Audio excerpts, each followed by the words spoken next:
This channel does not promote any violent, harmful, or illegal activities. All content provided by this channel is meant for an educational purpose only.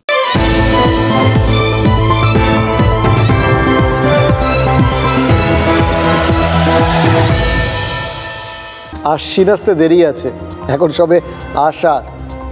তবুও আষাঢ় এই আশ্বিনের গল্প শোনাতে বসলাম কেন? অবাক হচ্ছেন তো? অবাক হওয়ার কারণ আছে অবশ্যই, কারণ আশ্বিনে আষাঢ়ে গল্প অনেক শোনা যায়, কিন্তু আষাঢ়ে আশ্বিনের গল্প চট করে তো কেউ শোনায় না। আমি শোনাচ্ছি তার কারণ ওই বলদ। দেখলেন না, বলদে চড়িয়া শিবে সিংহায় দিলা হাক। শিবের বাহন ওই বলদ বা ষাঁড়।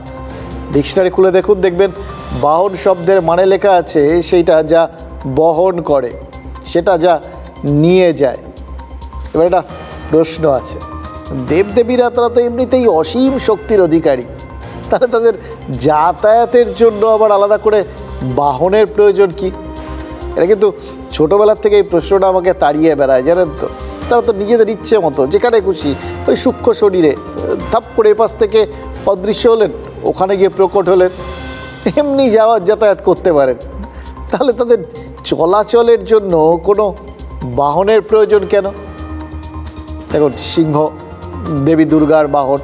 এবার সিংহ নয়, বেশ বড়, অনেক বড়, বলশালী, তাই তার হয়তো দরকার ছিল লড়াই টড়াই করার সময় তাকে হয়তো অ্যাসিস্ট করতে হতো দেবী দুর্গাকে। তার ফলে ধরতে হবে যে একই সঙ্গে তার সব ওই সাইজ টাইজ মাথায় রাখলে দুর্গাকে বহন করার ক্ষমতা তার আছে।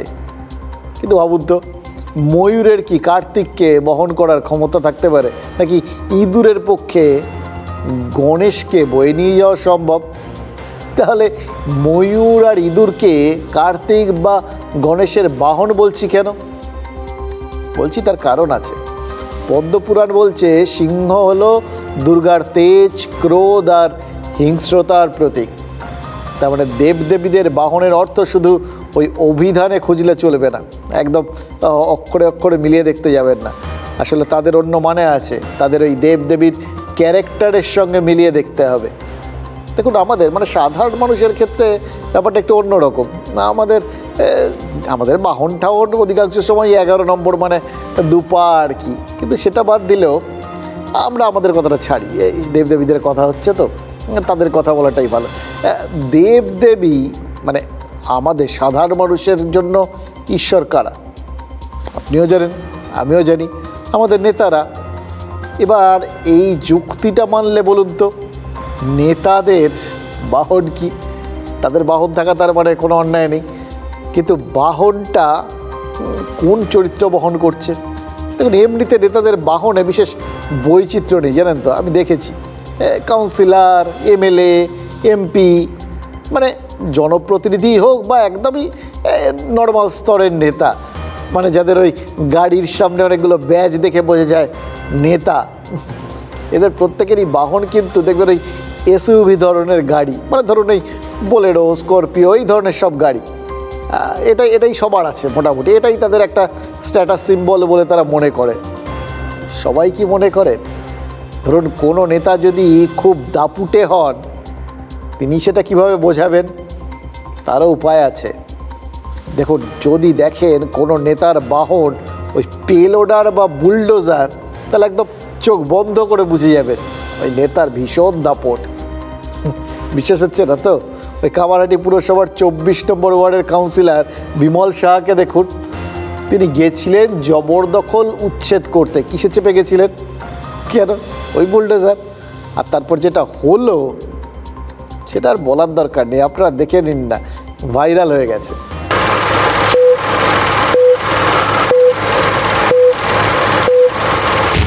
বেশি বাড়াবাড়ি করলে এখনই ভাঙবো, আমি বলে দিলাম। 24 ঘন্টার টাইম দিলাম, কালকে সকালে যেন ফাঁকা দেখি। অনেক হয়েছে, তাহলে জায়গা কিনে ভাড়া দিয়ে দোকান করো, কাজে দেবে। মানুষের অসুবিধা করে দোকান। দাপট কাকে বলে দেখলেন? শুনলেন তো কথাগুলো? কোনো রকম রাগ ঢাক গুড়গুড় নেই, কোনো রকম ঘোর প্যাচ নেই, একদম সোজা সাপটা বার্তা। বেশি বাড়াবাড়ি করলে এখনই ভাঙবো। এবং সত্যি কথা বলতে কি, যেটা আমরা চট করে ভেবে উঠতে পারি না, উনি কিন্তু সেটা ভেবেছেন।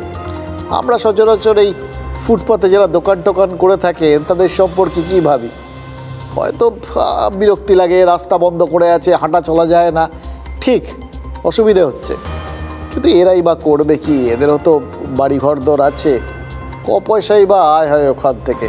কিন্তু আসলে এদের সম্পর্কে কত উঁচু ধারণা নেতারা পোষণ করেন সেটাই বক্তব্য শুনলেই তো বুঝতে পারবেন। কি বললেন? যান কি অন্য জায়গায় গিয়ে জমি কিনে দোকান করে ফেলুন। এই বাজারে জমি সেটা কিনতে হবে, কিনে যদি কেউ দোকান করতেই পারেন, সাত করে কি আর ফুটপাতে বসে আছেন? আর সত্যি কথা বলতে কি, নেতারা যা করছেন গত কয়েকদিন ধরে যা দেখছি, তারপর আপনার কি মনে হয় এই রাজ্যে আর কোনো জমি ফাঁকা পড়ে আছে? সে সরকারি জমি হোক, মানে যে সরকার, রাজ্য সরকার, কেন্দ্রীয় সরকার, আপনার আমার যার জমি হোক, সবই তো নেতারা দখল করে বসে আছেন। একের পর এক নেতার পেট থেকে জমি বেরোচ্ছে, তারপরেও একজন ফুটপাতের দোকানদার গিয়ে ইচ্ছে মতো ওই জমি কিনে নেবেন, দোকান বানিয়ে নেবেন, এত সহজ? অবশ্য নেতারা কি চাইছেন তারা এরকম সহজ করেই বুঝিয়ে দেন। এর থেকে সহজ করে আর কি বোঝাবেন বলুন তো? দেখুন, বিমল শাহ একসঙ্গে দুটো জিনিস বুঝিয়ে দিলেন, দুটো না তিনটে। প্রথম কথা, তিনি যে কতটা দাপুটে মানুষ এরপর আর কারোর কোনো সন্দেহ রইল না। তিনি নিজের ক্যারেক্টারটা বুঝিয়ে দিলেন।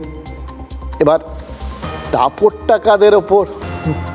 উত্তর হলো কিছু গরিব মানুষের ওপর, যাদের স্থায়ী ঠিকানা নেই, যাদের মাথার ওপর ছাদ নেই, ফুটপাতের ওপর যারা থাকেন বা ফুটপাত দখল করে নিজেদের দোকানপাট করে জীবিকা সংগ্রহ করেন, যারা ফুটপাত আটকে একটা ছোট্ট গুমটিতে হয়তো দোকান চালান, কিন্তু তারা জবরদখলকারী, তারা অন্যায় করেছেন, তাদের ওপর কামারহাটির কাউন্সিলর এই দাপট দেখিয়েছেন এবং সেই সঙ্গে এটাও বুঝিয়ে দিয়েছেন যে সরকারি জায়গা দখল করে রাখলে, ফুটপাত দখল করে বাড়িঘর তৈরি করলে এগুলো মহা অন্যায় তো বটে। তো সেইগুলোর ক্ষেত্রে মুখ্যমন্ত্রী বলেইছেন জবরদখল উচ্ছেদ করতে হবে, বেআইনি নির্মাণ ভাঙতে হবে।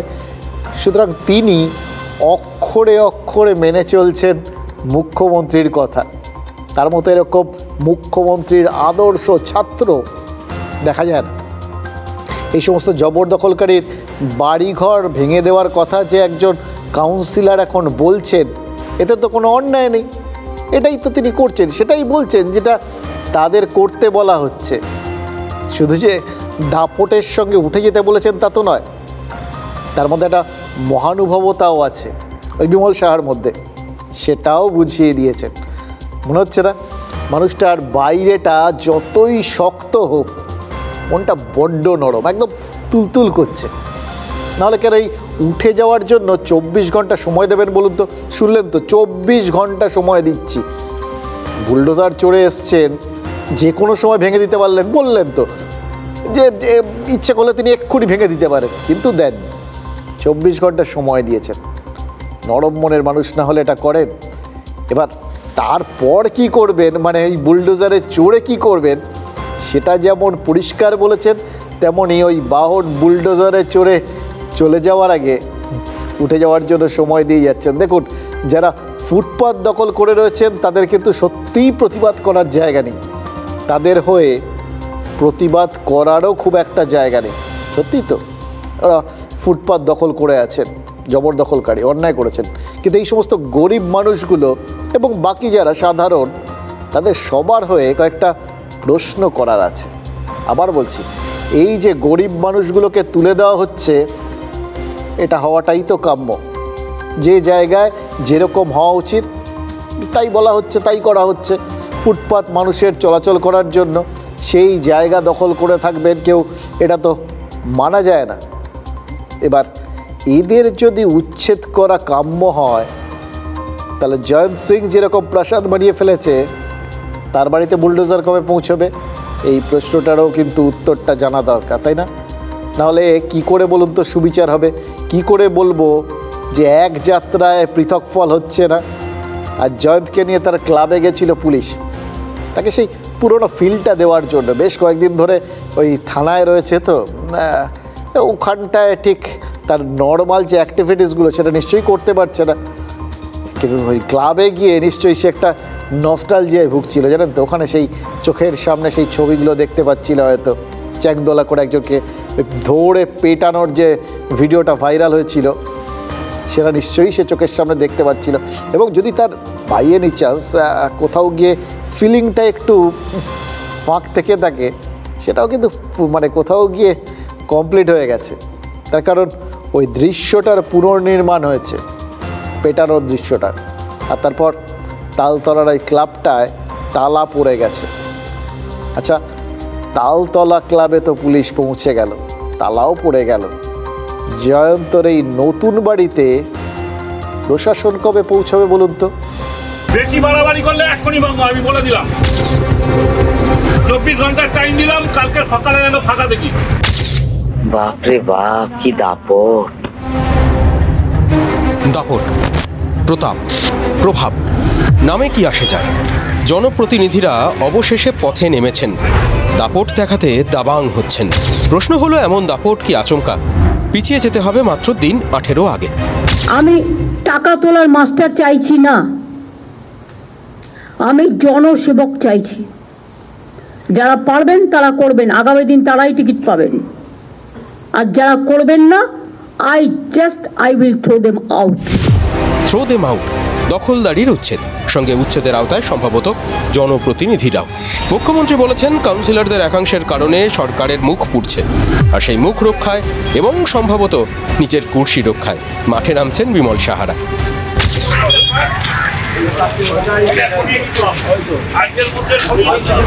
মুখ্যমন্ত্রী 1 মাস সময় দিতে বলেছেন। পদ থেকে উচ্ছেদের আশঙ্কায় জনপ্রতিনিধিদের যেন সময় নেই।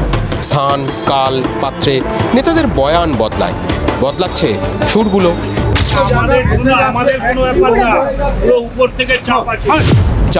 চাপ কে দিল? পরিস্থিতি নাকি পরিবেশ? একের পর এক ভাইরাল ভিডিওর সৌজন্যে কামারহাটির রাজনৈতিক পরিস্থিতি টালমাটাল। জয়ন্তর দাপটেই কি কাউন্সিলরদের ট্যাফও করার জো ছিল না এতদিন? আজ জয়ন্ত হেফাজতে, তাই কি হুঙ্কারের সাহস পাচ্ছেন জনপ্রতিনিধিরাও? জায়ান্ট এখন হেফাজতে, হাতি পাঁকে পড়েছে। ছোট দোকানগুলো হোক বা জয়ন্তর এমন পেল্লায় বাড়িটা, রাতারাতি তো গজিয়ে ওঠেনি।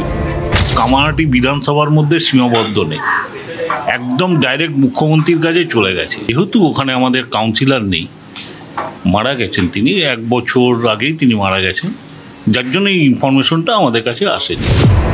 ইনফরমেশন একটা যদি ভাইরাল ভিডিওর মাধ্যমে, আরেকটি তবে মুখ্যমন্ত্রীর অডিও, মানে মুখ্যমন্ত্রীর বার্তার মাধ্যমে।